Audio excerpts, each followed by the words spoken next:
فرمایا اگر اس بنیادی نقطۂ نظر سے ہٹ گئے، اپنے عقیدے کی حفاظت نہ کر سکے، اپنے عقیدے میں اگر شرک کی ملاوٹ ہو گئی تو پھر میرے یہاں سے تمہیں معافی نہیں ملے گی۔ ان اللہ لا یغفر ان یشرک بہ ویغفر ما دون ذلک لمن یشاء۔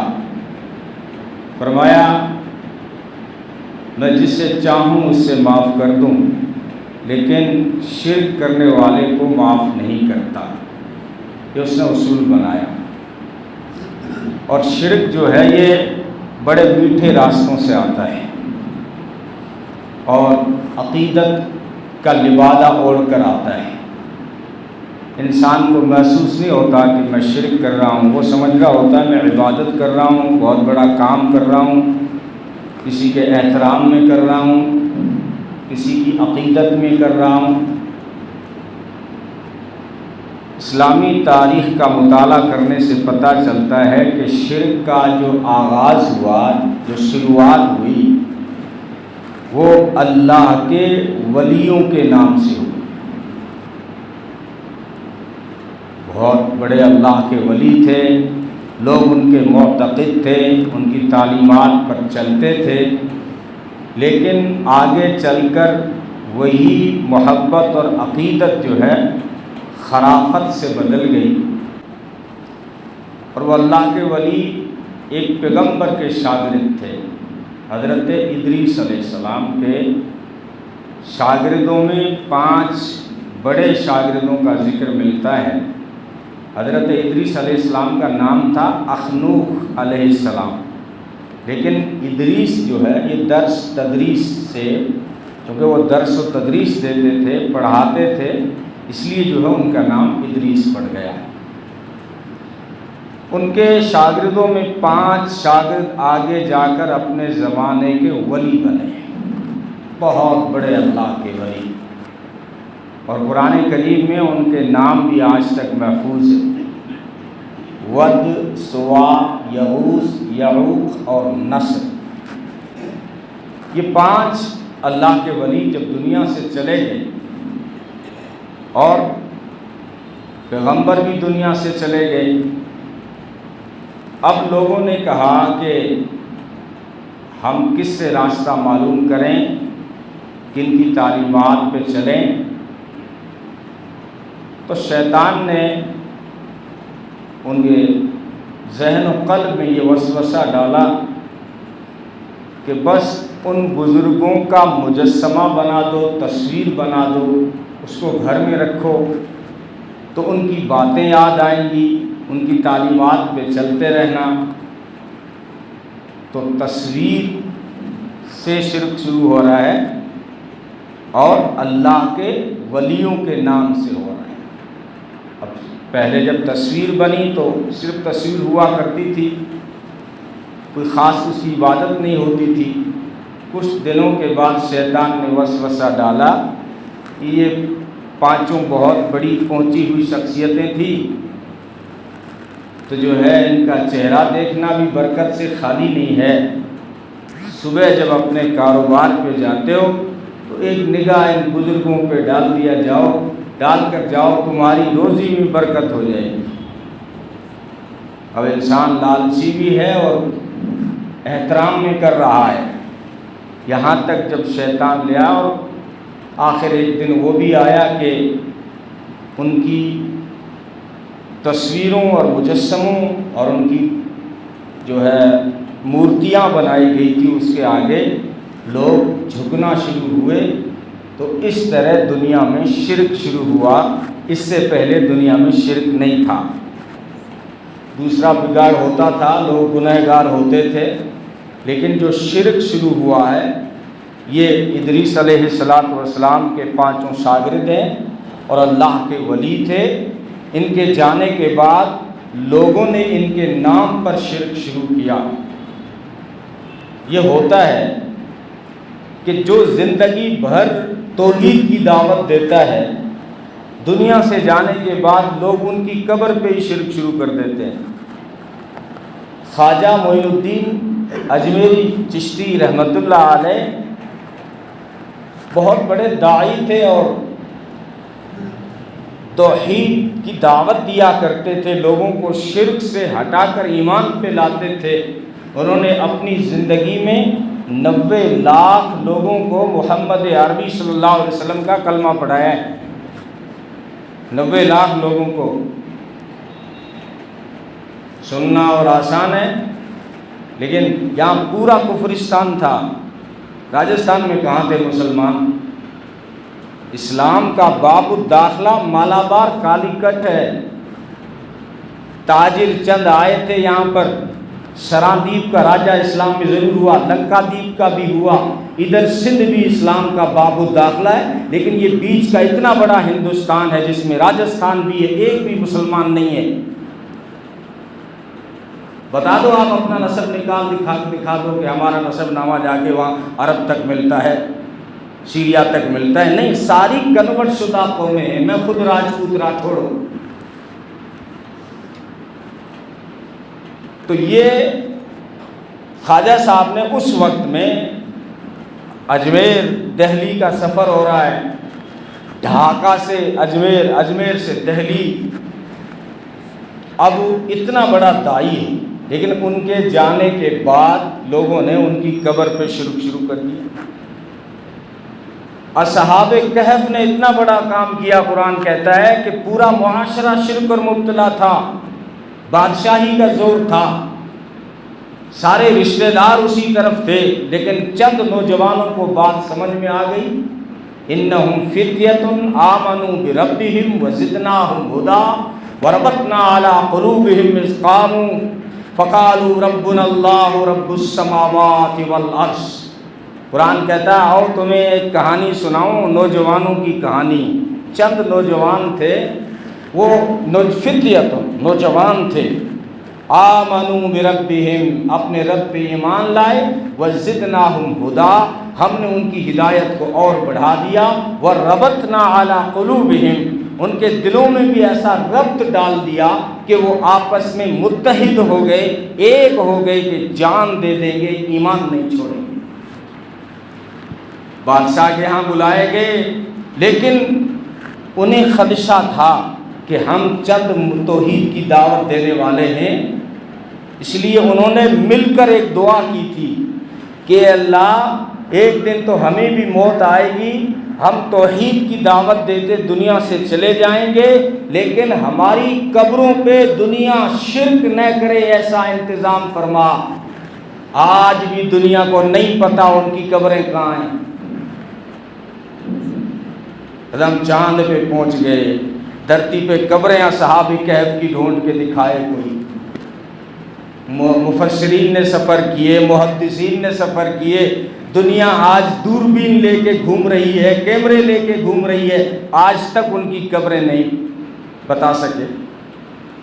اور محمد عربی صلی اللہ علیہ وسلم نے بھی فرمایا تھا کہ میری امت میری قبر کو معبد خانہ مت بنانا، میری قبر پہ سجدہ مت کرنا۔ اللہ نے دعا قبول فرمائی، سوتے کھڑے ہوئے ہیں، ہاتھ میں چابک ہے۔ کئی بیچارے سیدھے سادہ یہ بنگال انڈو پاک کے مسلمان جاتے ہیں، عقیدت سے کچھ جھکنے کی کوشش کرتے ہیں تو سرین پہ چابک پڑتا ہے۔ یہ محمد عربی کی دعا ہے کہ میری قبر کو سجدہ گاہ مت بننے دینا۔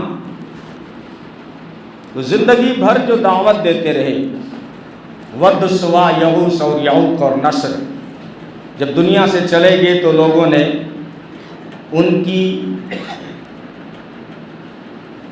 ایک شبیہیں بنائی اور اس پہ شرک شروع کر دیا۔ اب یہ اس توڑ کے لیے اللہ تعالیٰ نے حضرت نوح علیہ السلام کو بھیجا ہے۔ جس پیغمبر کو اللہ نے شرک کے خلاف دعوت دینے بھیجا ہے تو موقع کتنا دیا ہے؟ 950 سال تک دعوت دی ہے، 950 سال تک دعوت دی ہے۔ بعض لوگوں نے ان کی عمر 950 سال لکھی ہے، 40-50 سال کی عمر میں بھی اگر نبی بنے تو 900 سال تو پورے ہوتے ہیں۔ 900 سال دعوت دی ہے، ان کو سمجھایا ہے، اور رزلٹ کیا نکلتا ہے کہ 80 یا 82 آدمی اسلام میں داخل ہوتے ہیں۔ اور پھر اللہ نے کہہ دیا کہ جنہیں ماننا تھا انہوں نے مان لیا، اب تیری امت میں سے اب کوئی نہیں مانے گا۔ بلکہ جو مجاور ہوتے تھے ان کی انکم پہ لات پڑ رہی تھی، کیونکہ یہ کاروباری لوگ ہوتے ہیں جو لوگوں کو غلط راہوں میں ڈالتے ہیں، اصل ان کا پیچھے کاروبار ہوتا ہے۔ میں خود کئی گدی نشینوں سے ملا ہوں، ایک پریوار تو ایسا ملا کہنے لگا ہمارے 3 جگہ کاروبار چلتے ہیں، سندھ میں ایک مزار ہے اس پہ ہمارے پریوار کا قبضہ ہے، اجمیر درگاہ میں بھی ہم بیٹھے ہوئے ہیں، اور ہمارا ایک ادھر بنگلہ دیش بتایا ادھر بھی ہے، اور 2-4 جگہ لکھنؤ کلکتہ، اچھا کاروبار چلتا ہے، مرسڈیز کاریں ہیں، بنگلے ہیں، کروڑ پتی آدمی۔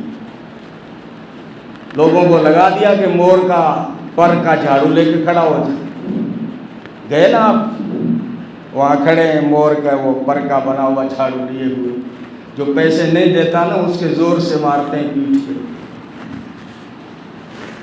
تو بیچارہ کوئی نوجوان جان چھڑانے کے لیے 10 روپیہ دے کے نکلتا ہے، دیگچی بھری ہوئی ہے، کڑھائی بھری ہوئی ہے، یہ انکم ہے۔ تو نوح علیہ السلام نے جب سمجھایا کہ یہ اللہ کے ولی تھے، ود، سوا، یغوث، یعوق اور نصر، آپ ان کی تعلیمات پہ کیوں نہیں چلتے؟ بزرگوں کو ماننا ہے تو بزرگوں کی باتوں پہ چلیے، شرک نہ کریے۔ تو وہ جو مجاور تھے وہ بیچ میں آ گئے، قالوا لا تذرن آلہتکم، کہنے لگے اس کے کہنے کی وجہ سے اپنے خداؤں کو مت چھوڑ دینا، نوح کی وجہ سے اپنے آقاؤں کو مت چھوڑ دینا۔ وقالوا لا تذرن آلہتکم ولا تذرن ودا ولا سواعا ولا یغوث ویعوق ونسرا، ان کے کہنے پر ود، سوا، یغوث اور یعوق اور نصر کو مت چھوڑ دینا۔ قرآن کہتا ہے وقد اضلوا کثیرا، بہت گمراہ ہوئے، اتنے گمراہ ہوئے کہ خود تو گمراہ تھے ہی اور لوگوں کو بھی انہوں نے گمراہ کر دیا۔ تو یہ نوح علیہ السلام نے انہیں سمجھایا، وہ کہتے ہیں قال رب انی دعوت قومی لیلا ونہارا فلم یزدہم دعائی الا فرارا، یا ربا میں نے اپنی قوم کو رات دن سمجھایا لیکن ان کا فرار بڑھتا گیا، مرض بڑھتا گیا جوں جوں دوا کی۔ نوح علیہ السلام جب سمجھاتے تو یہ اپنے کانوں میں روئی ٹھونس دیتے، چہرے پہ کپڑا ڈال لیتے، بات سنی ہی نہیں۔ تو کہتے میں نے بہت سمجھایا، دعوت قومی جہارا، میں نے زور زور سے بھی سمجھایا کہ ڈانٹ دینے کے باوجود آواز کانوں میں چلی جائے۔ وَأَعْلَنْتُ وَأَسْرَرْتُ، اعلان سے، چپکے سے، شفقت سے، محبت سے، ڈرا کر، کبھی انہیں اللہ کے انعام گنا کر۔ وَقُلْتُ اسْتَغْفِرُوا رَبَّكُمْ إِنَّهُ كَانَ غَفَّارًا، قوم سے کہا استغفار کرو، توبہ کرو ایسی غلط عقیدے سے، وہ تمہیں معاف کر دے گا، اور صرف معاف نہیں کرے گا، وَيُرْسِلِ السَّمَاءَ مِدْرَارًا عَلَيْكُمْ مِدْرَارًا، تم پر وہ بارشیں برسائے گا، وَيُمْدِدْكُمْ بِأَمْوَالٍ وَبَنِينَ، تمہیں مال عطا کرے گا، اولاد کو فرما بردار بنائے گا، وَيَجْعَلْ لَكُمْ جَنَّاتٍ وَيَجْعَلْ لَكُمْ أَنْهَارًا، تمہارے لیے وہ باغات لگا دے گا، تمہارے لیے نہریں جاری کر دے گا۔ یہ کس پر؟ استغفار اور توبہ کرنے پر قرآن انعام بتا رہا ہے۔ حضرت حسن بصری رحمۃ اللہ علیہ کے پاس میں ایک شخص آیا، کہنے لگا حضرت دعا کرو بارش نہیں ہو رہی ہے، قحط سالی ہے، فرمایا استغفار کرو بارش ہو جائے گی۔ دوسرا آدمی آیا، کہنے لگا قرضے بہت ہیں، کیسے پیسے نہیں آ رہے ہیں، آپ دعا کرو، فرمایا استغفار کرو پیسے آ جائیں گے۔ تیسرا آدمی آیا کہنے لگا کہ میرے اولاد نہیں ہوتی، فرمایا استغفار کرو اولاد ہو جائے گی۔ چوتھا آدمی آیا کہنے لگا میرا باغ سوکھ گیا، تو فرمایا استغفار کرو باغ ہرا ہو جائے گا۔ تو پاس میں بیٹھا ہوا تھا، اس نے کہا کہ حضرت آپ تو جو بھی مریض آتا ہے اس کو ایک ہی بتاتے ہیں۔ قاری صدیق صاحب باندھوی رحمۃ اللہ علیہ وہ پانی پڑھ کے دیتے تھے، تو بڑے بڑے ہندو مسلم سب ان کے پاس آتے تھے، یو پی کے بڑے عالم تھے۔ تو جب ان کا انتقال کا وقت آیا تو ان کا جو شاگرد تھا، شاگرد خدمت کرنے والا خادم خاص، اس نے کہا حضرت آپ دنیا سے جا رہے ہیں، آپ کے پاس جو وظیفہ تھا، اتنی پبلک آتی تھی، سب کو فائدہ ہوتا تھا، وہ آپ تو جانتے ہوں گے قاری صدیق صاحب باندھوی رحمۃ اللہ علیہ۔ تو وہ کہنے لگے وہ وظیفہ ہمیں بتاؤ، آپ تو جا رہے ہیں، اب پبلک کا فائدہ ہو جائے گا۔ فرمایا خدا کے بندے اس پانی پر میں صرف سورہ فاتحہ پڑھتا تھا، نبی نے فرمایا سورہ فاتحہ میں شفا ہے، میں سورہ فاتحہ پڑھ کے دے دیتا تھا، شفا اللہ دیتا تھا، میں نہیں دیتا۔ شفا کون دیتا ہے؟ اللہ دیتا ہے۔ تو کہا کہ حضرت آپ جو بھی آتا ہے استغفار کرو استغفار کرو۔ فرمایا اپنی طرف سے نہیں کہہ رہا ہوں، قرآن میں ہے نوح علیہ السلام نے اپنی قوم سے کہا استغفار کرو تو کیا انعام ملے گا؟ یرسل السماء علیکم مدرارا، آسمان تم پر ٹھنڈا اور میٹھا پانی برسائے گا۔ استغفار کرو وَيُمْدِدْكُمْ بِأَمْوَالٍ وَبَنِينَ، استغفار کی برکت سے مال بھی ملے گا، اولاد بھی فرما بردار ہو جائے گی۔ وَيَجْعَلْ لَكُمْ جَنَّاتٍ وَيَجْعَلْ لَكُمْ أَنْهَارًا، استغفار کی برکت سے باغات ہرے ہو جائیں گے، نہریں چل پڑیں گی۔ یہ استغفار اور نوح علیہ السلام نے سمجھایا لیکن قوم نہیں مانی، اور اللہ نے بھی اشارہ دے دیا کہ اب جو ہے تیری امت میں سے کوئی ایک بھی ایمان لانے والا نہیں ہے، جتنے لانے تھے وہ لا لیے، اب کوئی نہیں لائے گا۔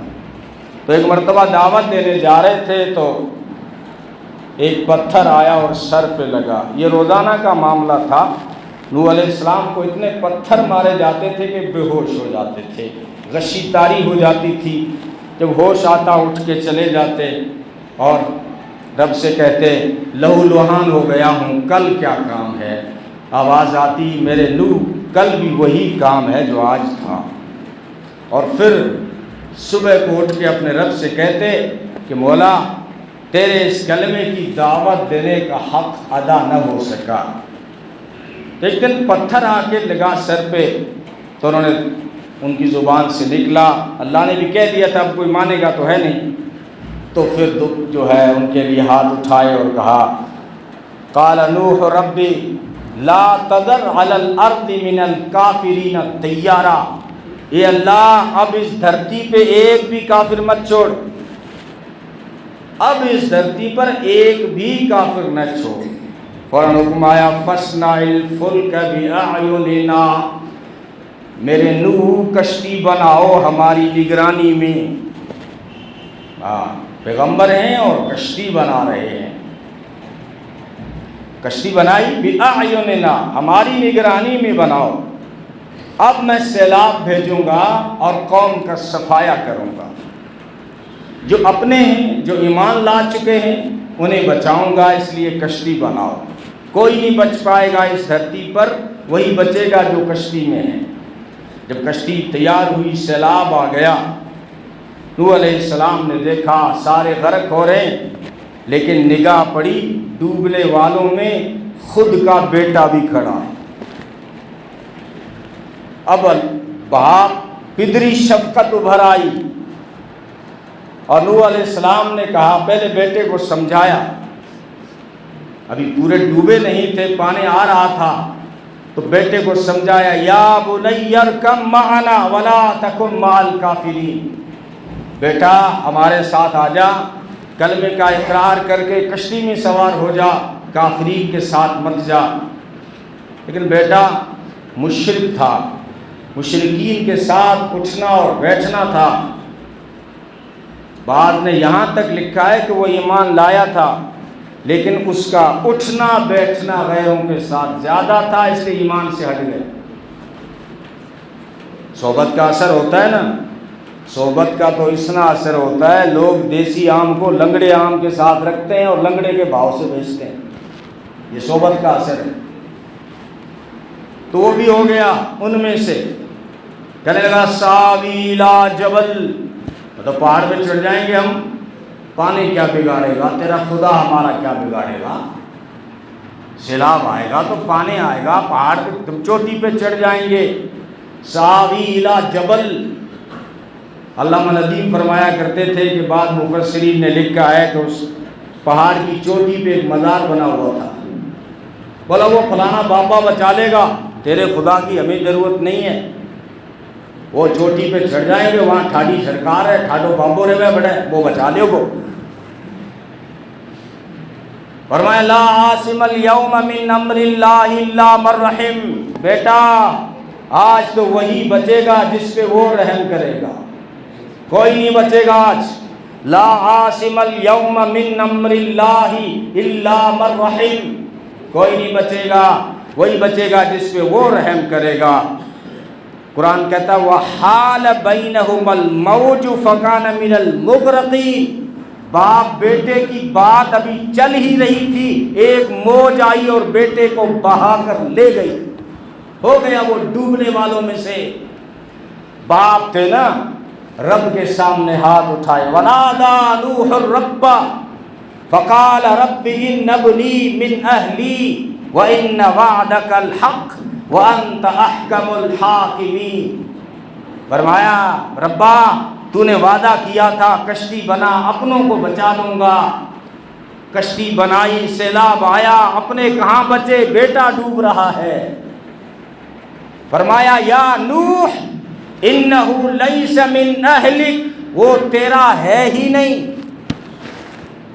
یا تھا میرا کیسے نہیں، کہا بیٹا نسل نطفہ تیرا ہے، تیری بیوی نے جنما ہے، لیکن نسل عقیدے کی بنیاد پہ چلا کرتی ہے، اس کا عقیدہ ٹھیک نہیں، وہ مشرک ہے۔ انہ لیس من اہلک، کیوں؟ انہ عمل غیر صالح، اس کا عمل ٹھیک ہے، وہ شرک کرتا ہے۔ مت اٹھانا دوبارہ اپنے بیٹے کے لیے ہاتھ، لوگ غلط فہمی میں مبتلا ہیں کہ گناہ کرتے رہو، قیامت کے میدان میں کسی بابا کا دامن پکڑ کے جنت چلے جاؤ۔ نوح پیغمبر جس نے 950 سال دعوت دی، کسی اور کے لیے نہیں مانگ رہے، اپنے بیٹے کے لیے مانگ رہے ہیں۔ رب نے کہہ دیا، دوبارہ ہاتھ اٹھایا، فلا تسألنی ما لیس لک بہ علم انی اعظک ان تکون من الجاہلین، دوبارہ بیٹے کے لیے ہاتھ مت اٹھانا، آخری بار نصیحت کر رہا ہوں اے میرے پیغمبر، دوبارہ اپنے بیٹے کے لیے ہاتھ اٹھائے تو میں اتنا صمد ہوں، تجھے بھی نبوت کی لسٹ سے نکال کر جاہلوں میں کھڑا کر دوں گا۔ اللہ الصمد لم یلد ولم یولد ولم یکن لہ کفوا احد، اس کا نہ کوئی بیٹا نہ وہ کسی کا بیٹا، وہ کسی کی پرواہ نہیں کرتا، اس کے برابر کا کوئی نہیں۔ یہ سورہ اخلاص کا ترجمہ ہے۔ وہ کہتے ہیں معید الدین چشتی پار لگا دے مالی کشتی، میں نے دیکھا قرآن میں کہ یونس علیہ السلام کشتی کے اندر بیٹھے ہیں اور کشتی ہچکولے کھانے لگی، بھنور میں پھنس گئی۔ ارے کوئی بابا کشتی کو کیسے بچا لے؟ جس کشتی میں پیغمبر بیٹھا ہے وہ کشتی پھنس گئی، اور اللہ نے کہا کہ جلدی سے کود جاؤ نہیں تو سب ڈوبیں گے۔ یونس علیہ السلام کودے ہیں، مچھلی نے پیٹ میں لیا ہے، وہاں جا کے کیا کہہ رہے ہیں؟ پہلے بابا نے جو سبق سکھایا وہی سارے پیغمبر کہتے آئے، جنت سے نکالا، کیا کہا؟ سجدوں سے جنت میں جاؤں گا، نہیں، ربنا ظلمنا انفسنا وان لم تغفر لنا وترحمنا لنكونن من الخاسرین۔ اے ربا آدم نے تو ظلم کر دیا اپنی جان پر، وہ دانا کھا کر گناہ کر بیٹھا ہوں، اگر تو نے رحم نہ کیا تو آدم ہلاک ہو جائے گا۔ یہ یونس پکار رہا ہے مچھلی کے پیٹ میں کہ لا الہ الا انت سبحانک انی کنت من الظالمین، کوئی نہیں جو مجھے مچھلی کے پیٹ سے نکال سکے تیرے سوا، لا الہ، کوئی داتا نہیں، کوئی مشکل کشا نہیں، کوئی مچھلی کے پیٹ سے نکالنے والا نہیں، کوئی پریشانی سے نکالنے والا نہیں، کوئی رزق کا مالک نہیں، زندگی کا مالک نہیں، کوئی اولادیں دے نہیں سکتا، کوئی بارشیں برسا نہیں سکتا، لا الہ الا انت سبحانک، تیرے سوا کوئی نہیں ہے، سبحانک، تیری ذات پاک ہے، انی کنت من الظالمین، کہ میں نے ظلم کر دیا اپنی جان پر کہ تیرے پوچھے بغیر چل پڑا۔ قرآن نے کیا کہا؟ 7 دن کے بعد مچھلی کو حکم دیا باہر ڈال دو، مر جائیں گے، نرم سے ہو گئے تھے، بالکل باڈی نرم ہو گئی، کدو کی بیل اگا کر وہاں پر دوبارہ پرورش بچے کی طرح کی جا رہی ہے، اور اپنا لہجہ نہیں بدلا اللہ نے، فرمایا لولا انہ کان من المسبحین للبث فی بطنہ الی یوم یبعثون، کہ اگر مچھلی کے پیٹ میں یونس مجھے نہ پکارتا تو قیامت کی صبح تک مچھلی کے پیٹ میں رہتا۔ اپنا اصول نہیں بدلا، لہجہ نہیں بدلا۔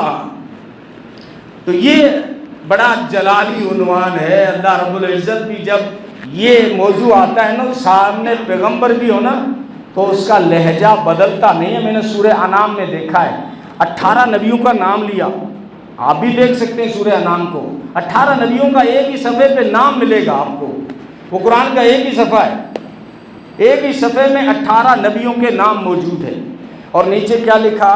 وَلَوْ أَشْرَكُوا لَحَبِطَ عَنْهُمْ مَا كَانُوا يَعْمَلُونَ، اگر یہ پیغمبر بھی شرک کرتے تو میں ان کے اعمال جلا دیتا۔ اور مشرکین کے بارے میں تو اس کا اصول ہے فَلَا نُقِيمُ لَهُمْ يَوْمَ الْقِيَامَةِ وَزْنًا، میں مشرک کا عمل تولنے کے لیے ترازو اٹھاؤں گا ہی نہیں، ترازو میں اعمال ڈالنے سے پہلے جہنم کا فیصلہ کروں گا۔ کیوں؟ میں کیوں تولوں؟ آپ کو اگر کوئی کہے کہ بھائی 10 کلو باٹ کے سامنے میری میموری کارڈ رکھ دے، کوئی پاگل ہے اگر دکاندار جو تم 10 کلو باٹ کے مقابلے میں تمہارا وہ چپس رکھے گا، سم رکھے گا؟